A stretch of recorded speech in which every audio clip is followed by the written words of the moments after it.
The first time it happened, I told myself it was an accident. I came home from a brutal 12-hour shift at the hospital. I'm a night shift nurse at St. Catherine's General, which means I leave the house when the sun sets and return when the rest of the world is just beginning to stir. My feet ached. My scrubs smelled like antiseptic and stale coffee. My eyes were so heavy they felt like they'd been lined with sandpaper. All I wanted was to stumble through my front door, collapse onto my bed, and sleep until the world made sense again. But when I turned the corner toward my apartment's ground floor entrance, there it was. A motorcycle. Old, rusty, and enormous.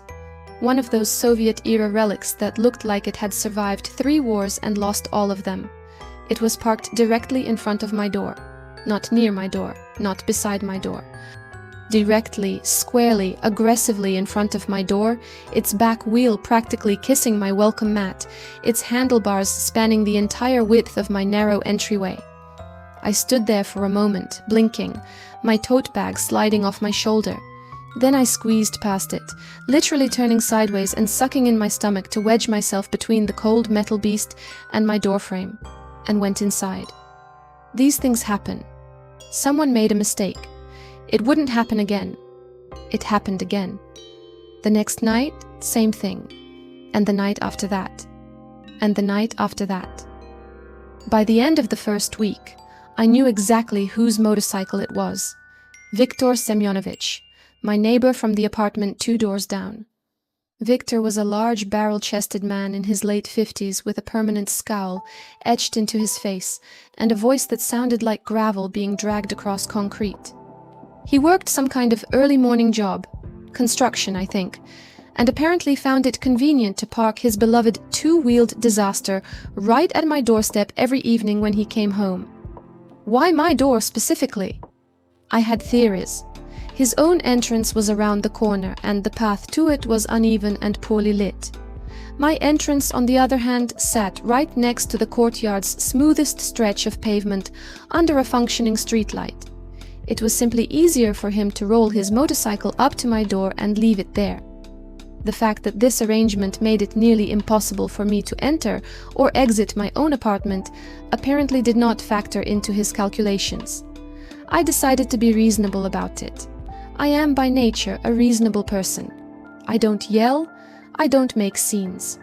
I was raised by a mother who believed that most conflicts could be resolved through calm conversation and mutual respect. So one evening before leaving for my shift, I caught Viktor in the courtyard and approached him with my most pleasant professional smile. The same one I use when I'm telling a patient that, yes, the injection will pinch a little.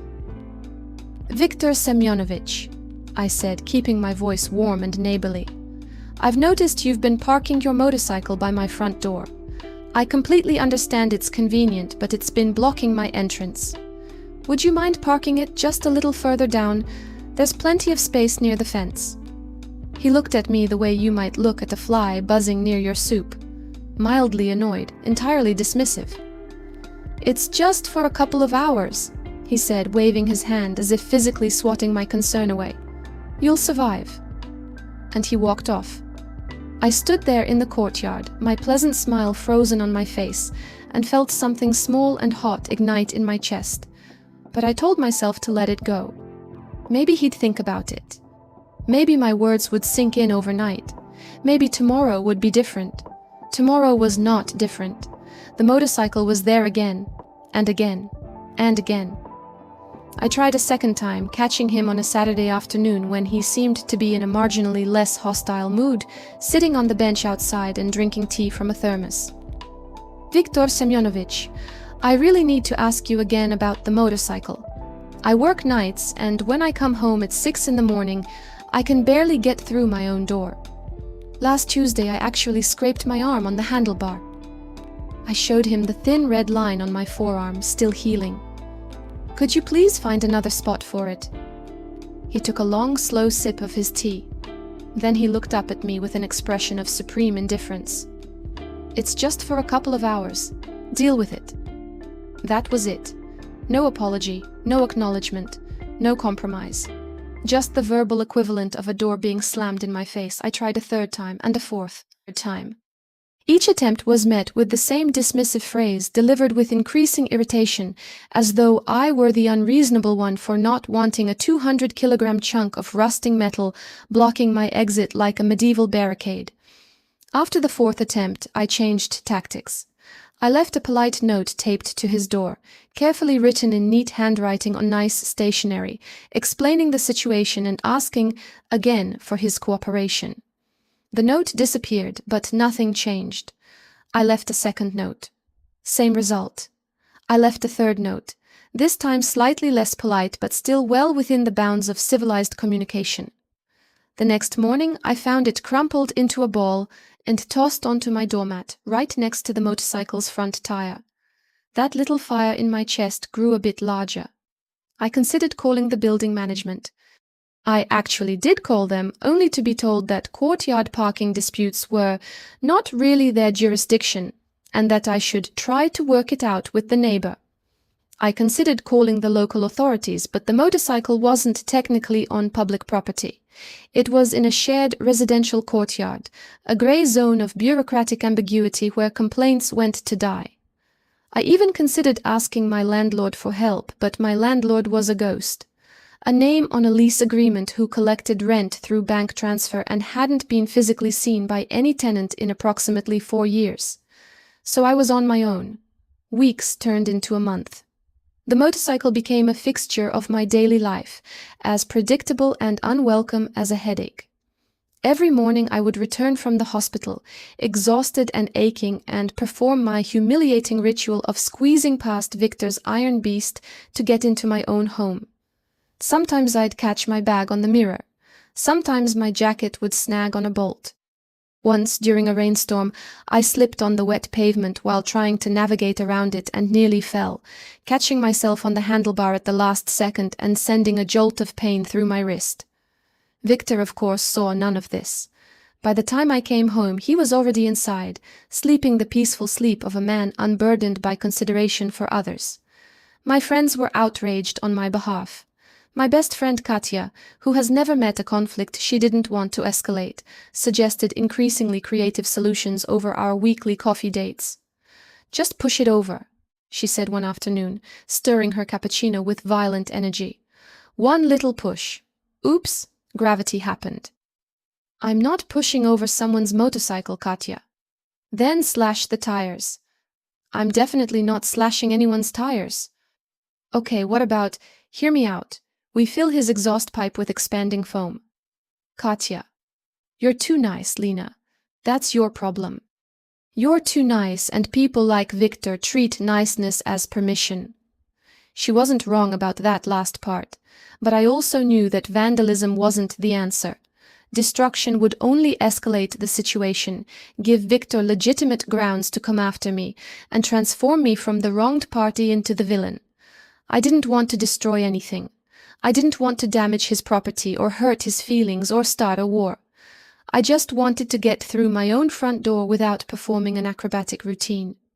The idea came to me on a Wednesday night, or rather a Thursday morning at approximately 5:45 a.m., as I stood in the grey pre-dawn light staring at the motorcycle that was, as always, planted in front of my entrance like a loyal guard dog protecting someone else's interests. I was tired. I was cold. My shift had been brutal. 2 emergency admissions, a code blue, and a patient who'd thrown a bedpan at my head, and missed, thankfully, but the emotional damage was done.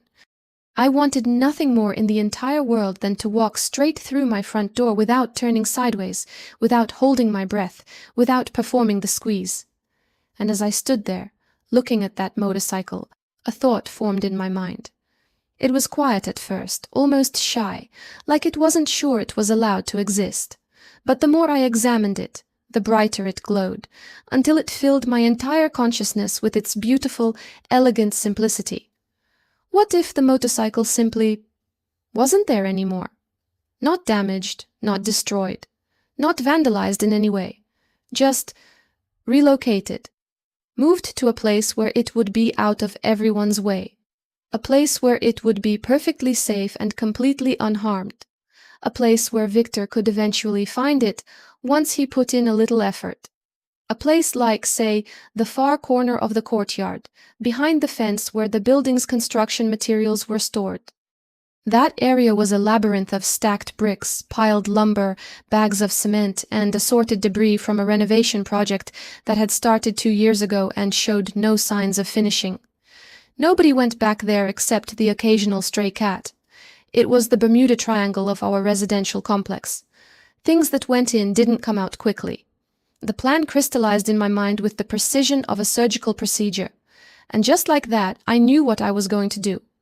I spent the next 2 days preparing. First, I called Katya and told her I needed help. "What kind of help?" she asked, her voice immediately brightening with the prospect of mischief. "The kind that requires you and maybe Misha to come to my apartment at 4 a.m. on Saturday morning." "I'm in. I don't even need to know what it is. I'm in." I told her what it was anyway. There was a long pause on the other end of the line, followed by the sound of Katya laughing so hard she nearly choked on whatever she was eating. "Lena," she gasped, "this is the most beautiful thing you've ever conceived. I'm bringing Misha and also Dima, because Dima has a furniture dolly and we're going to need it." She was right about the dolly. Victor's motorcycle was old and heavy, not something 3 women and 1 moderately fit graphic designer could simply pick up and carry across a courtyard. But a furniture dolly, combined with some rope and a lot of determination, could make even the most stubborn piece of Soviet engineering mobile. Saturday morning arrived. My shift ended at 4. By 4:15 I was home and Katya, Misha and Dima were already waiting in the courtyard, bundled in dark jackets looking like a very disorganized special ops team. Dima had brought the furniture dolly as promised, plus a set of moving straps he'd borrowed from his cousin who worked for a relocation company. The motorcycle was right where it always was, in front of my door, engine cold, standing in the pool of light from the street lamp like an actor on a stage. "Okay," I whispered, feeling a thrill of nervous energy. "Here's the plan. We tip it onto the dolly, strap it down, and roll it to the back corner behind the construction fence. We put it behind the lumber pile, up against the far wall. Then we walk away and never speak of this again." "Can we speak of it a little?" Katya whispered back. "Because I'm going to want to tell this story at parties." "After," I said. "Now, quietly." What followed was 20 minutes of the most intense physical labor I have performed outside of the hospital. The motorcycle was heavier than it looked, and it looked heavy.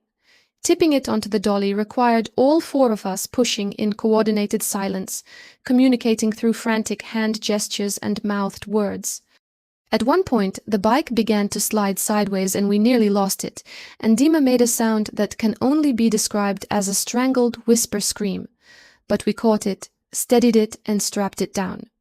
Rolling it across the courtyard was easier, but still required effort. The dolly's wheels squeaked softly on the pavement, and every squeak made us freeze like rabbits who'd heard a hawk. The courtyard was dark and silent. Every window was black. The only witnesses were 2 stray cats who watched our procession with feline indifference from atop the garbage bins. We reached the construction fence. The gate was held shut by a simple latch. Not locked, because why would anyone lock a gate protecting a pile of bricks that nobody wanted?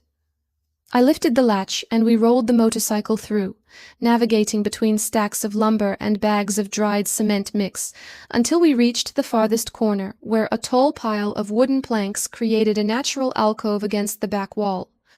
We positioned the motorcycle there, behind the planks, facing the wall. We unstrapped it from the dolly, carefully tipped it upright onto its kickstand, and stepped back to admire our work. The motorcycle was completely hidden. You could stand at the fence gate and see nothing. You'd have to walk all the way into the construction area, navigate the maze of materials, and look behind the lumber pile to find it. Even then, you might miss it. It was perfect. We walked back across the courtyard in silence. At my door, my beautifully, gloriously unobstructed door, we stopped and looked at each other. Katya was grinning so hard her face looked like it might split in half. Misha was biting her lip to keep from laughing. Dima was sweating despite the cold and looked both terrified and exhilarated. "Thank you," I whispered. "All of you. Now go home. We were never here." I was definitely here. Katya whispered back, "and I will remember this moment on my deathbed." They left. I walked through my front door. Walked, not squeezed, not wedged, not contorted, and stood in my entryway for a moment, savoring the feeling. Then I went to bed and slept better than I had in months. I woke up in the early afternoon to the sound of Victor's voice in the courtyard. Even through my closed window I could hear him. He wasn't yelling exactly, but he was speaking at the volume that Victor seemed to consider normal, and the rest of humanity would classify as aggressive. "Has anyone seen my motorcycle?" he was asking, demanding really. "It was right here, right here. Who moved it? Where is it?" I lay in bed staring at the ceiling and smiled. I got dressed and left my apartment later that afternoon to buy groceries. Victor was in the courtyard, pacing. His face was red. His phone was pressed to his ear. "I'm telling you, it's gone," he was saying to whoever was on the other end. "Someone stole it, right from the courtyard." He saw me and his eyes narrowed. "You," he said, pointing a thick finger in my direction. "Did you see anything? My motorcycle is missing." I paused, adjusted my grocery bag on my shoulder, and gave him my most innocent, wide-eyed expression. It's the same expression I use when a doctor asks me if I was the one who ate the last donut in the break room. It is, if I may say so, extremely convincing. "Your motorcycle?" I said. "The one you always parked by my door?" "Oh no, that's terrible. When did you last see it?" "Last night. I parked it right there." He pointed at the empty space in front of my door, the beautiful, clean, open, unobstructed space. "That's awful," I said, shaking my head with what I hoped looked like genuine sympathy. "I came home from work early this morning and didn't notice anything unusual, but I was very tired. You know how it is." He stared at me for a long moment. I could see the suspicion forming behind his eyes, trying to take shape, but unable to fully materialize. After all, what was he going to accuse me of? I was a 5'4" nurse who weighed 120 pounds soaking wet. The motorcycle weighed more than I did. The idea of me single-handedly moving it was, on its face, absurd. "If I see anything, I'll let you know," I added helpfully and walked away to do my shopping. That evening, as I left for my shift, Victor was still searching. He'd expanded his radius, checking the street in front of the building, the parking area behind the adjacent apartment block, even the empty lot across the road. I watched him from the corner of my eye as I walked to the bus stop, his large silhouette moving back and forth in the dim light like a bear searching for a lost cub. I felt a tiny pang of something. Not guilt exactly, but perhaps a distant cousin of guilt. The motorcycle was his property after all, and he was genuinely distressed. But then I remembered every morning I'd spent contorting my body to get through my own door, every polite request he'd dismissed, every note he'd crumpled, every scrape and bruise I'd collected from his handlebar. And the pang evaporated like morning dew. The next day, Sunday, Victor's search intensified. I could hear him through my wall, talking loudly on the phone, apparently discussing whether to file a police report. Part of me tensed at this, but another part, the part that had planned this operation with the calm precision of a chess grandmaster, remained untroubled. What would the police find? No damage had been done. No property had been destroyed. The motorcycle had simply been moved within the same residential courtyard. If and when it was found, it would be in perfect condition, every bolt and screw exactly where Victor had left them. What crime had been committed? Unauthorized relocation of a vehicle that was itself unauthorizedly parked? I'd like to see that police report. Still, I stayed quiet. I went to work. I came home. I walked through my beautifully clear doorway. I slept. I said nothing. On Monday, I passed Victor in the courtyard again. He looked haggard, like he hadn't slept well. His permanent scowl had deepened into something approaching genuine distress. "Still no luck finding it?" I asked, pausing just long enough to seem concerned, but not long enough to invite extended conversation. He shook his head, his jaw tight. "Someone took it. Someone in this building. I know it." "Have you checked everywhere in the courtyard?" I asked. Sometimes things end up in unexpected places. My friend once lost her bicycle and found it behind the recycling bins." He grunted non-committally. I nodded sympathetically and went inside. On Tuesday, he found it. I wasn't there for the discovery, but I heard about it from Baba Zina, the elderly woman who lived on the second floor and served as the building's unofficial news network. According to Baba Zina, Victor had finally decided to check the construction area, something he apparently hadn't thought to do because, as she put it, who would put a motorcycle behind a pile of bricks? And had emerged 40 minutes later, red-faced and sweating, pushing his motorcycle through the fence gate with an expression of bewildered fury. "He was cursing up a storm," Baba Zina reported with evident relish, leaning over her balcony railing to share this intelligence. "Language that would make a sailor blush. But the motorcycle's fine, not a scratch on it. He can't even claim anything was damaged." "How strange," I said from my doorway below, shading my eyes to look up at her. "Who do you think could have done it?" "Who knows?" Baba Zina shrugged, but her eyes twinkled. "Maybe the motorcycle just went for a walk. They do that sometimes, the old ones. They have minds of their own." That evening, I left for my shift at the usual time. As I walked through the courtyard, I saw Victor sitting on the bench near his entrance, his motorcycle parked beside him. Not in front of my door. He was smoking a cigarette and staring at nothing, his brow furrowed in thought. He looked up as I passed. Our eyes met. I gave him a small, polite nod. The same nod I give to all my neighbors, nothing more, nothing less. And kept walking. He said nothing. But something in his expression shifted. It was subtle. A slight narrowing of the eyes, a barely perceptible tightening of the jaw. But it was there. It was the look of a man who was beginning to understand something, not because anyone had told him or because he had proof, but because some deep animal instinct was putting the pieces together in a way that his conscious mind hadn't quite caught up to yet. He didn't park in front of my door that night, or the next night, or any night after that. In fact, Victor never parked his motorcycle in front of my door again. He found a spot near his own entrance, the uneven pavement and dim lighting apparently becoming acceptable now that the alternative had proven to have consequences. We never discussed it. He never accused me. I never confessed.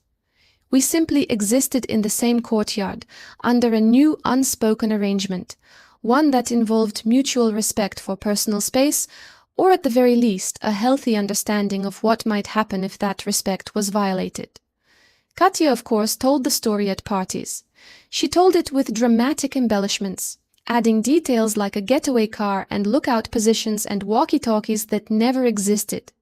In her version, we were a crack team of vigilante movers, righting wrongs one illegally parked vehicle at a time. People loved it. I would sit quietly in the corner, sipping my wine, neither confirming nor denying the increasingly elaborate narrative. Sometimes, when I come home from my shift in the early morning hours and walk straight through my unobstructed front door without turning sideways or holding my breath or scraping my arms on rusty handlebars, I think about what Katya said that day in the cafe. "You're too nice, and people like Victor treat niceness as permission."